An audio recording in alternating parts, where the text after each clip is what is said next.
And I think we're up and going. Hi everyone, Lee Ashby here from Motocross Memories Worldwide. I've got a superb interview for you guys this evening. I have got former British motocross champion and Team HRC boss, Mr. Roger Harvey. How are you doing, Roger? All right, Lee, thanks. Good to speak to you. So, I really appreciate you coming on. Everyone's been excited about this interview, so I really appreciate your time doing this for me. You're welcome, mate. No worries. Top man, much appreciated. Right then, so I'll get going with the questions. Right, my first one. What are your earliest memories of motocross, and how did you get into the sport we all love, and where did you first learn to ride a motocross bike? Yeah. First of all, it was scrambles. I started my career as a scrambles rider and then finished it as a motocross rider. I started on my granddad's farm, probably about, when would it be, 1958. So there ain't many of these listeners going to know much about that. Anyway, I started there, just learning. It was a BSA Bantam converted. On me dad, I'd got a lot of pressure on him. I said, I want to go karting. I want to go karting. You know, I've got to go karting. And I'll get you a motorbike. So that's what he did. You know, and basically the reason I've been watching the races and going to the races, but a guy called Tom Ledbetter, who is basically my mentor, you know, great friend of mine, obviously now dead quite a lot of years. He died quite young. But my old man sponsored him. He had a motorbike shop. So what happened with Tom, one night, my mum and dad had been to a dinner dance. They were coming home 1 o'clock, 1:30 in the morning, and going past Tom's house. And Tom was in the garage fettling his bikes, which was, I think, a Dot at that time. And my old man went in and said, "Oh, come down and see us on Monday. We'll look at sponsoring you, you know, if you're putting that much effort in." So Tom went down there, and that started my passion for motocross even more. Yeah. So he was my mentor and the first guy I got to beat, you know, as I grew up. I was fortunate. I could practice on that Bantam. I could practice with greats of the time, local guys like Brian Nadin, Bernie Andrews, Tom Ledbetter. There was loads of them, you know, that used to practice locally on a farm. Yeah. They were all on Matchless Matisses, Triumph Matisses, all, you know, big old bikes, and there was me thrashing around on a Bantam with them. So it's good old memories then. Yeah, great, man. Great. Loved it. Awesome. Right, next one. Are you able to give us a bit of a roadmap of your schoolboy motocross years, and how successful were you in the junior setup? I was brilliant at schoolboys because they didn't exist when I was racing. Didn't it? It was just about kicking off. Was it? Because my dad sponsored Tom. Yeah. Then I had to go where he was racing so I ended up doing all the quite big races, you know, especially in the local area. Yeah. So you know, I practiced rode bikes, and then at 14 I had my first race I was 14 coming 15, Knifton in Ashbourne. Okay. At that time I was on the Bantam playing about a bit, but I'd ridden. So Saturday night event, what am I going to ride? Oh, we'll use Tom's 500 Triumph Matisse. And like, I was a little squirt at 14. You know, I'm like taller than that, obviously, later. Yeah. At that time, I was such a little one. So I had a bit of riding on it, had a bit of practice, could do everything. You know, I could kick it up. It was a twin cylinder 500. I could kick it up. I could ride it okay. I could get it around reasonably well. Yeah. Tom had always been, get out the gate, get a start. You've got to get a start. So my first race, like, out the start, led it to the first corner, arse overhead, upside down. Then the one thing I did practice, I couldn't pick the bike up. No. So a marshal come running across and picked it up for me, and I jumped on it and off a set, you know. Yeah, it was, you know, I think I finished about fourth that day. And it was me tester. It wasn't me to start racing. This is your tester. You're only 14. So I said, I was all right today. I can ride tomorrow. They were riding down Wales somewhere. So I went down there and raced in Wales and got black flagged, actually, for wearing a non-ACU approved shirt. Oh, you rebel. So you had to have ACU approved shirts. So they had to have the stamp on them in them days, right. like the green rugby type shirts. Oh, right, okay. And I had one like Vlastimil Valek had, a nice Czech lumberjack type shirt. Right. And I went out in Wales and I did 2 laps and they black flagged me. Well, anyway, I come in. But like, yeah, little did they know I was 14, you know. Supposed to be 16 at that age, you know, at that time. So I was 14 for 3 years. Oh, sorry, 16 for 3 years. Yeah, makes sense. Yeah. So that's, you know, that's. So my schoolboys didn't exist. It was all straight in ACU events, junior. I think by the time I was 16, 17, I was expert status. So then after the first 2 races on the Triumph Batiste, my old man did me a Triumph Tiger Cub that was quite good. But in the days of grief challenges and things like that, not fast enough. So then, because he did a lot of work through the business with BSA, he got me a 250 BSA and tuned that. That was quite good. Didn't handle so well. Put it in a BSA Victor 440 frame. That improved it. And then we bought it out to he bought it out to 280. So I used to race this in the 250 races. And well impressed with how fast that was. Of course, it should be. It was a 280. So, yeah, and then from there, I went on to a 440 Victor and, you know, and then went 2-stroke with a Osser and then Huskies. Nice. Thanks for that.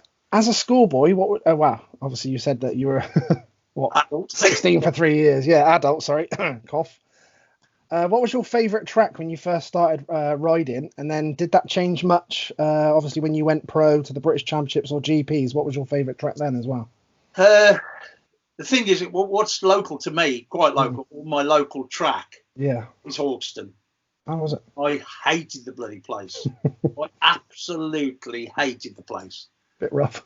I just couldn't get around in the sand. I was useless. Late career, not so bad. Okay. Could handle it and got it. But I was useless there and like used to beat myself up. I can remember going across the top and hitting something and going over the chestnut palings down the hill in between the up and down, you know. And then I'd had a car crash and broke my nose. And I got to ride. I convinced my mum and dad, I think it'd split by this time. And I convinced my mum, I've got to ride. I'll be all right with this broken nose. And probably what you don't consider is concussion and things like that from them days. And I can remember coming up to Halston and up to the sandhole and like got a big tank slapper on, you know, like bikes today, like what you'll know is headshot. Yeah. In the old days, the front used to stay still and the back used to swap around. Just swap. And like if you could keep it on, it generally pulled itself out, but this one didn't at Halston. And it just flirted me up in the air and landed straight on my broken nose. Oh my God. That was sore as hell. But no, Halston, to be honest, where I live now, there was a track, the Brereton track. I could always get around there. Hard pack tracks, you know, suited me better. Yeah.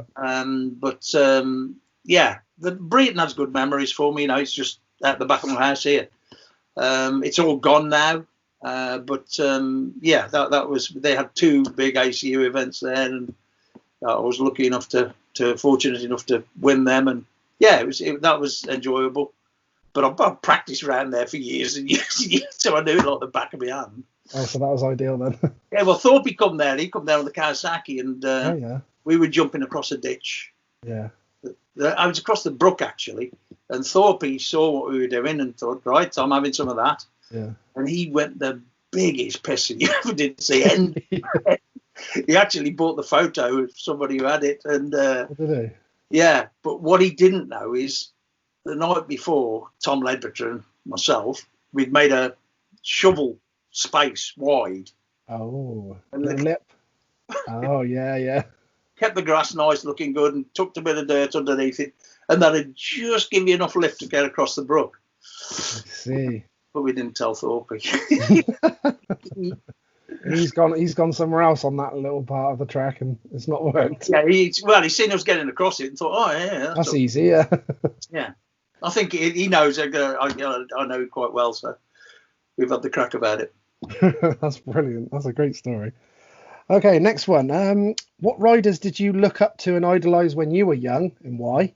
Yeah. And did you ever get the chance to race against any of your heroes personally? I was really lucky in my career.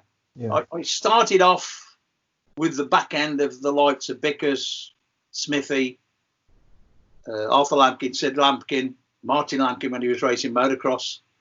There was loads, Cloughie, Alan Clough. There was loads and loads of good riders. You know, you get good riders, local good riders there. Yeah. So those were my heroes in them days. And then through my career, you know, the Vic Allens, the Brian Wades, the Andy Robertons, all that lot. In fact, I was around at the wrong time because there were so many good guys, you know, Bob Wright, Andy Ainsworth, you know, name them. And then on to later years with like Thorpe, Noisy, Nelly, and Watson, Watley, Jonathan Wright. Shit, there was so many of them. Stacked up. So it was always, it was never easy, you know. But yeah, so like all them guys, you really looked up to, you know, you looked up to and you enjoyed racing them, you know. And when you could have, it was like Noisy's career, Thorpe's career. I often said it for Thorpe. Like we raced together for 2 weeks. We were the same speed for 2 weeks. You know, as their career come up, like they were slower than you. They were the same speed of you for 2 weeks, and then they'd gone. You know. Yeah. So it was. It's been a privilege to be involved and race them guys. You know, and race a lot of the guys. You know, the older guys. They were hard old boys. Yeah. Yeah, you know, like everybody mentions Bob. You know, Bob Wright, but like shit. You knew Bob was coming, but you didn't know which side he was coming, you know. Going around the left-hander thinking he's going to be up the inside, he'd clobber you from the outside. It's good value. Proper gladiator stuff. Yeah, they were just hard men, you know. Yeah. They could take some pain and like the races were like 30 or 40 minutes then. Yeah. So long races. But yeah. It was good. It was a privilege to be involved with them, you know. And like you used to look up to. Obviously, you know, you get your Will guys, Joel Robert. Yeah, he was one I was fortunate to race against when I first started doing a few 250 Grand Prix. Yep. And he was really, really special. I think he was the first guy that I ever seen do what we now know as a step up jump. Yeah, did this to jump from one line onto another higher one. Because it was smoother, and like all those were beating down the rough stuff down the bottom. And the ability that guy got. I was at a race in France once with him, and they're going to call it off. It's raining, it's really bad, nobody can get round. And Robert says like, they said, will you go and try? He was on the Pook at the time. And he went out up these shitty, snotty hills, just like burp, burp, burp, burp, burp, burp. Made it look easy. No problem at all. You know? So yeah, we raced, and he was one that enjoyed himself as well. You know, proper class act then. Right, okay. What was your favourite race number, and was there any particular reason as to why you picked this number? Not really, no. You used to get allocated a number. Like I was a Midland Centre rider. Well, to be honest, I was in what they call an optional zone, so I could race for East Midlands or the Midlands. And I just started racing as Rob Hooper's dad had stopped, and so his number was 50. Okay. And you know, like that'll do. Bob's not needing it anymore. We'll so they give me number 50, you know, as a follow-on. So I had that for a bit, but like to be honest, I like racing under number 5 because that was the best place I've got in the British Championship. In the like not 125 or 250, but in the 500 British Championship, you know. Yeah. Because you got all these bloody factory bikes, haven't you? You know, and you're on modified production, but like, that was probably one that you enjoyed because it was something you earned, you know. Yeah, yeah. That's fair enough. Right. You transitioned to the program at a very young age. How did this come about? In hindsight, do you believe that this was beneficial or detrimental to your motocross career in general? 100% beneficial, you know, like anybody that's coming through, progressing, you know, you have to keep the water about 10 centimeters above the head, you know. yeah. Make them fight for it. Yeah. So, like, no, I was racing adults, like I say, at 14. And that was, and we kept going, and like, you know, British Championship was very early. Grand Prix, not that early, really. 74, I started Grand Prix, a few 250 events. Yeah. But, you know, it was a big benefit to go and race, you know, and you knew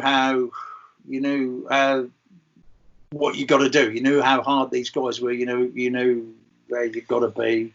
I think the training wasn't the same as it is today, you know, like, and the likes of probably Noisy wouldn't have trained the same as what Thorpe did, you know, a slightly different generation, but like, it's a lot of bike time for me. That was the thing that I enjoyed a lot, was riding a bike. If I got to go and run for 20 minutes or ride a bike for 40 minutes, I was on my bike.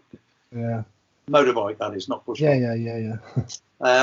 Yeah, so it was a huge benefit, you know, because like you didn't, the schoolboy thing tended to put you in a cocoon, you know, and you'll know that.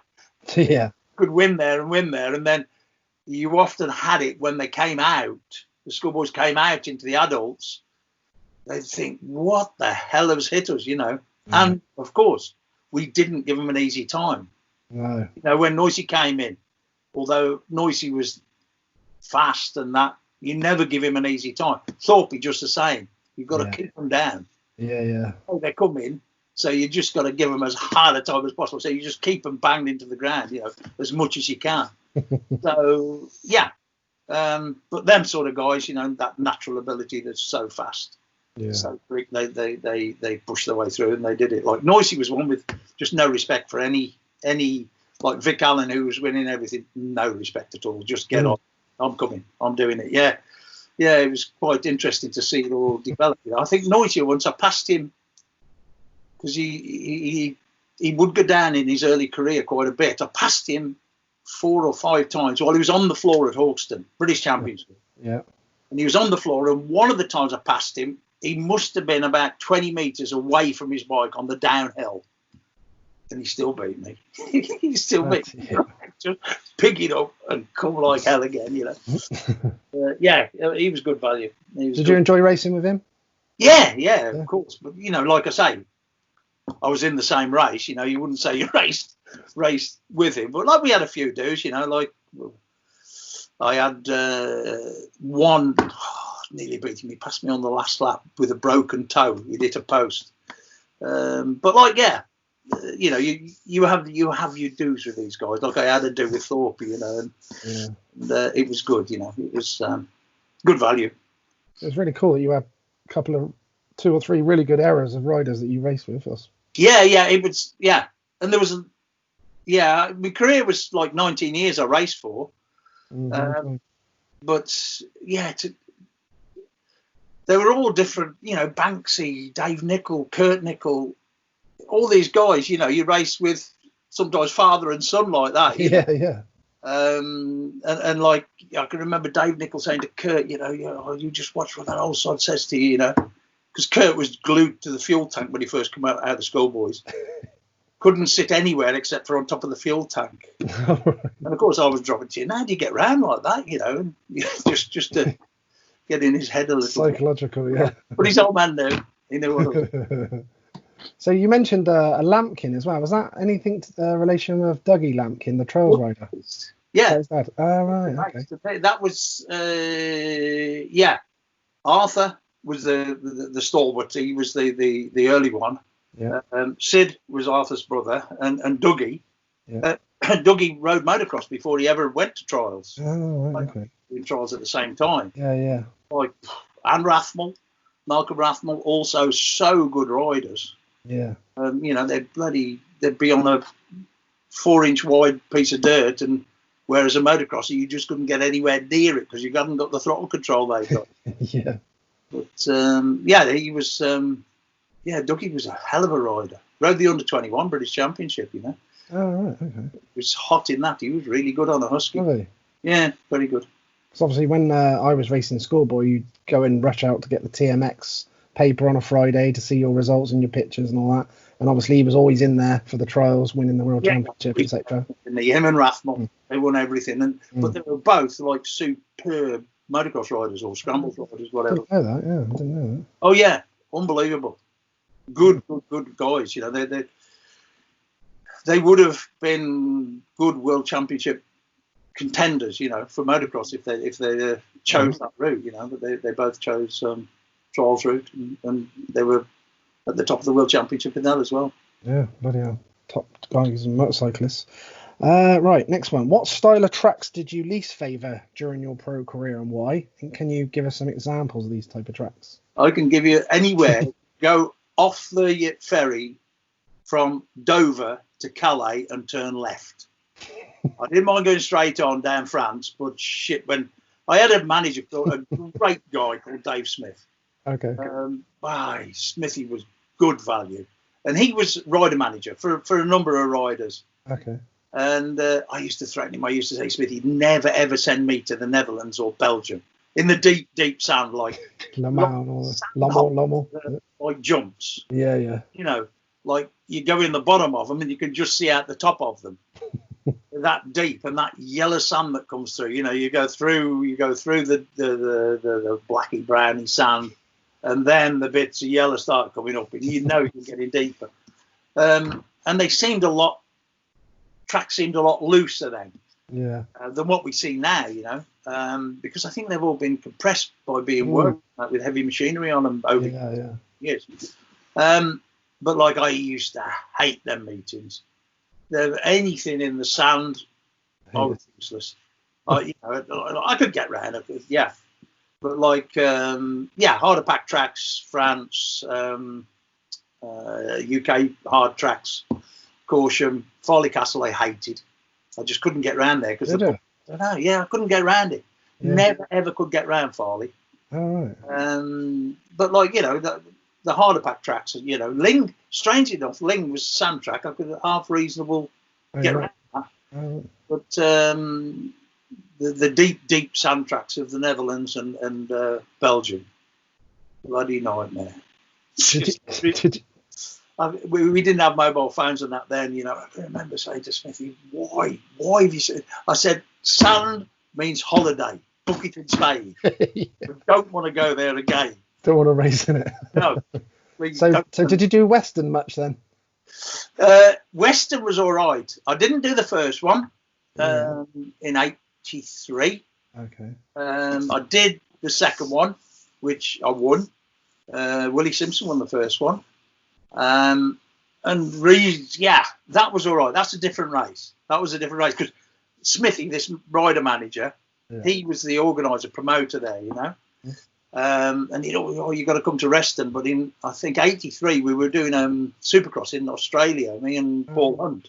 Oh, yeah. We've gone out to do 4 races of Supercross. And so we missed that.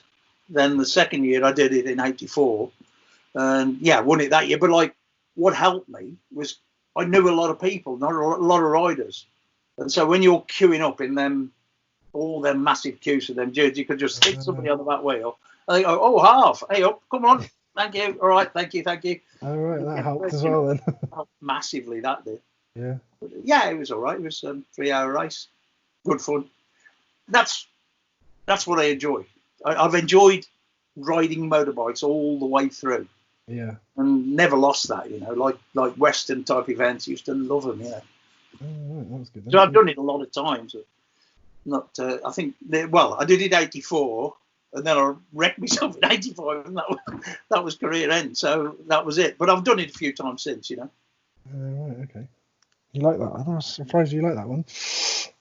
Okay, you've touched on it a little bit. Who were your biggest rivals during your pro career racing? And was there any particular riders that you used to enjoy racing against more than others? Not No, they were each. One guy I've got to mention is Dave Tomasic. Now I don't know whether have you heard of Dave Tomasic? No, Hell of a good rider, unbelievable hard rider, but we used to have a lot of fun, and that's what it was about, you know. And one instance with him, I just used to love racing him, and you could almost count it would happen if you go off the start and there's a big crash off the start. You go end over end, and in the dust, which we had then, when the dust started to settle, you'd look across and there'd be Tomasic. There you go. Or if we got good starts, he'd both get good starts. We were together a lot, and we just had a lot of fun. And I can remember Farley Castle. The Farley Castle now, they've got a big loop where the pit side is. When you spin off down up on the, up the step up jumps, steps a bit, veranda. Yeah. And then you drop down, big long ride. And we were going around there, and I think he would have been on the KTM then. I think he finished on the Caesar. And we were in the support races at one of the Grand Prix or something. And he was putting his foot out to keep me off the inside line. And we did it for 2 or 3 laps. And then I thought, I'm going to run over his foot and see what it does. So he put his foot out, and I just ran my front wheel up his foot, and it pulled him off the bike, and he hung onto the bars, giving a fistful of throttle, and took off towards the fence. He probably wanted to fight me. It was, we used to, fun like that. Oh, crikey. So you got on with him well as off the track, haven't you? Yeah, we travelled together to French international races. Yeah. I'll never forget he beat me at one French international race with no front tyre on the bike. wet and he punctured in the race, kept going, as the guys did in them days, Yeah. And the tyre had gone up, and it was running round and round on a fork leg. It had come off the rim completely. Yeah. Towards the end, and he finished the race and beat me. Bloody hell.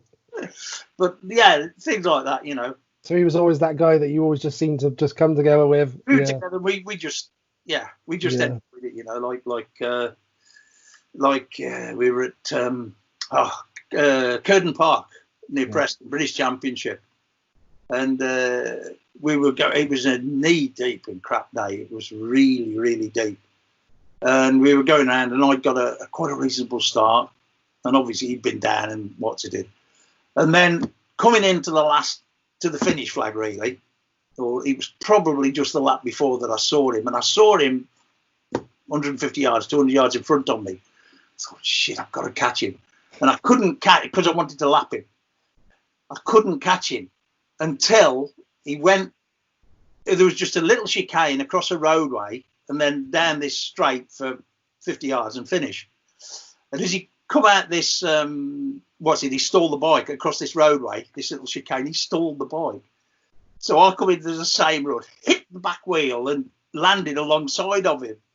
Just turned to him and said, I'm lapping you. And he said, Harvey. He didn't appreciate that then. Well, yeah. But he had me back a lot of times with different things as well, I can tell you. Great old times then. Yeah, he was good. He was a good guy to race with. But to be honest, like I say, Bob, Andy Ainsworth, Andy Robertson, they were all good. And, then the later guys, Thorpe, Nelly, Watson, Watley, they were all, fast guys, and they were all pushing hard, And we had some good bikes at that time. Yeah. Like there was Noisy, Thorpe on like factory Hondas, basically. Yeah. Jonathan Wright had a factory Kawasaki. Kurt had factory Kawasaki at one time. Watson had factory Yamahas. So there was a lot of good bikes as well. Bikes about, the motocross was looking a lot at the UK, And the UK riders are sort of coming into very successful as well. Yeah, that's right. Because we'd had a period where we hadn't been successful, and these boys were coming on and strong. Very strong. Right, next one I've got. In 1983 was arguably your most successful year in motocross, where you won the 125cc British Championship and you were a member of the prestigious GP Motocross to Nations team, obviously. Yep. What do you remember about that year? What clicked for you in '83 that maybe wasn't there in the earlier years? I don't know really what made it any different. It was just I was probably a bit more consistent. Probably concentrated a little bit more on the 125, you know. Yeah. What I'd done 74. I'd done 250 Grand Prix. Yeah. 75. I did they had a 125 coupe race down in Saundersfoot, and I did that on a borrowed Yamaha. Like I was on Husky at the time. Yeah. But my sponsor then, Doug Wheeler, I said, I want to do this 125 race. You know, can you lend me a bike? He said, boy, Schoolboy put a Yamaha in. You can take that. So I took that and I finished fourth, fifth, something. Mm. Well, that's all right. Which set me on the route for Grand Prix the year after, 76, on 125s. But then 76, 77, 78, 125 Grand Prix. So I probably in '83 I concentrated more on the 125. The 250 was quite good. In actual fact, my 500 was all right. So it must have been a good year. The big thing I remember about that, my teammate was Kevin Froud, and I said to Froudy at the last round, at the last race at Frome in Somerset, I said, Froudy, I don't want any help from you. I'm not asking you to do anything for me, but just go. If you get a good start and you're going into the first corner, just have a look to see if I'm not up the inside. Because if I am, I need to go. And we went out and we were 1-2. Froudy was first. I was second. Yeah. And fair dues to him, because he was quite young then. Fair dues to him. He went into this first corner. I could see him look out the corner of his eye, picked it up, let me through, and just dropped back in, you know. So it did help me tremendously, you know. So I won it with that one, and yeah, it was picked for the Motocross to Nations, and that was at Angers in Belgium, and the Trophy to Nations was the week after. You know, we used to do one on 500s and one on 250s. Motocross to Nations, I think we were third.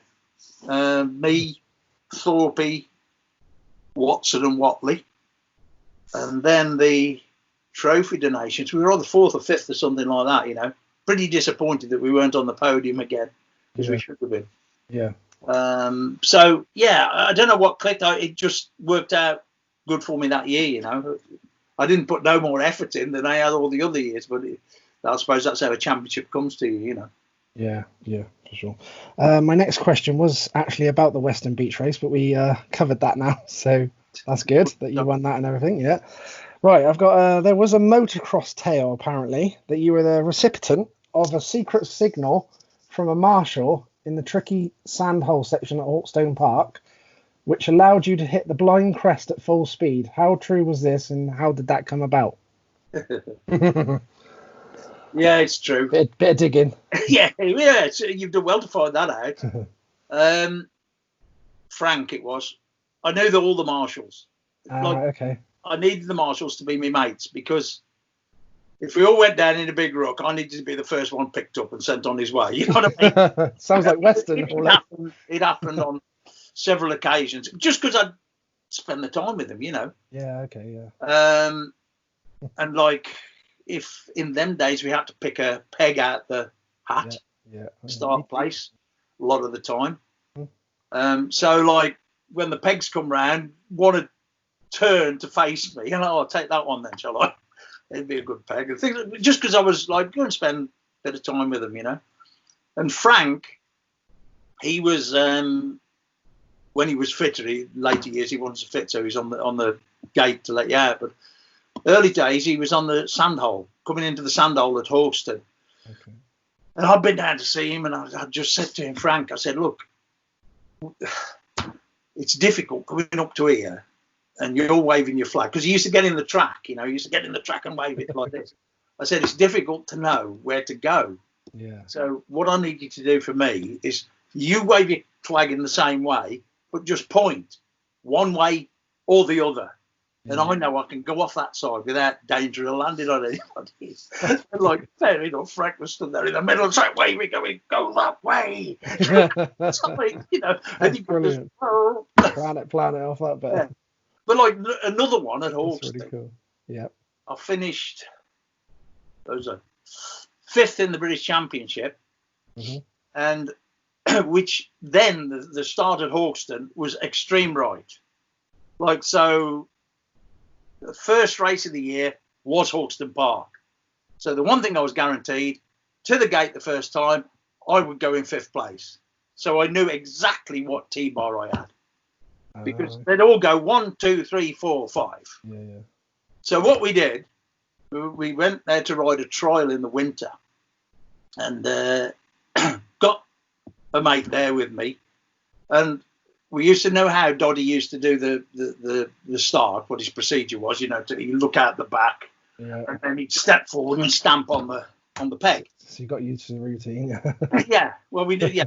And all I'd got to say to Doddy was like, don't you try and fool anybody. If, you know, that peg, you hit it. Make sure you hit it. So what we'd done, I'd got an old file, because they got metal bars down the gate, and they got plywood at the back of them. So because everybody was cheating, looking at the starter, you know. So as Doddy went forward to hit the pin, you were gone. Concrete start, spin up, go. So I got my mate there, and we tried it out how Doddy did it, and bored a little hole in. So when he was stood out the back looking, it was black through the hole. As he leaned forward to hit the peg, you know, the lever, it was like somebody switching a light on. It was only a little hole. It was only like, really small. So like it was a light, and I led both races off the line that day. That's brilliant. Nobody knew, but that had been done in December, you know, because I knew I was 5th to the gate. That's absolutely brilliant. You've got to make the advantages where you can, haven't you? You know. That's so good. That's brilliant. I love that. I love it. Brilliant story. Right, that's where I was now. Right, what do you believe were your biggest strengths as a motocross racer, and what do you say your biggest weakness was? Sand was my weakness. Yeah, we touched on that. You know, that was without a doubt. Strength, I'd never give up. Never, ever, ever, ever give up, because like I needed that £2 that it was going to pay me to finish the race.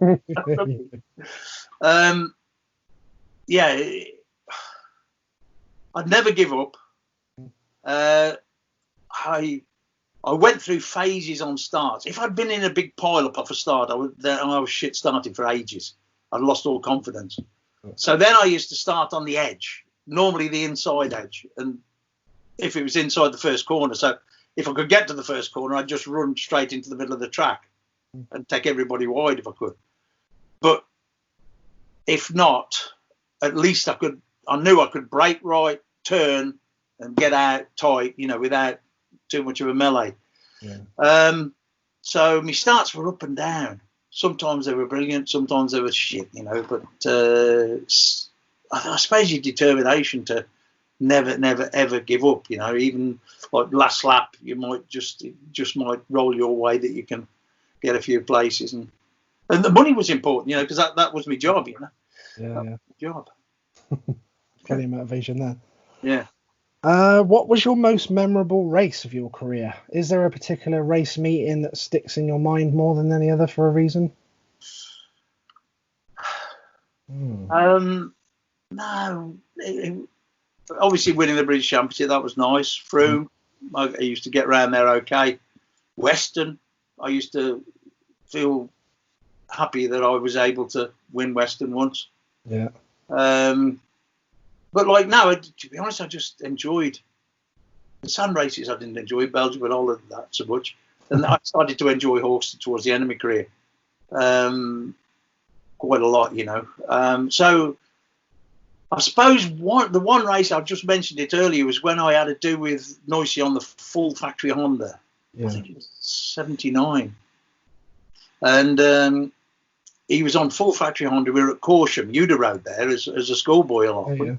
The Corsham Club, and we were at Pickwick Lodge Farm or something. Oh yeah. And that day, I got it right, and I could stay with them, and you know, and so that was a really satisfying race. That was, you know, never won it, but like should have done. Yeah. But then again, the guy that's winning the world championship beat me. So. Yeah, because that was 79 he won the world title, Right. 500. Yeah. Yeah. Oh, So cool. that one. Yeah. Yeah, there's been other races, you know, that's been enjoyable. I used to enjoy winning in France. You know, that was nice to win international races. We used to do loads. Yeah. What do you consider to be your biggest achievement racing motocross? Do you think? Yeah, it's got to be British Championship. Yeah. Yeah, it's the British Championship. It's got to be. You know, under 21. That was nice to win that. Early days. Yeah. 71. It was nice to win that. But you know, if I had a good day, I was okay with it. If I didn't, you know, if I had a road shit, everybody would tell you road shit, and so you've got to sort it out. You know what I mean? Yeah. Right, we'll just call that the end of part 1. Thanks, Roger. You're welcome. And then we'll be back in a second. All right.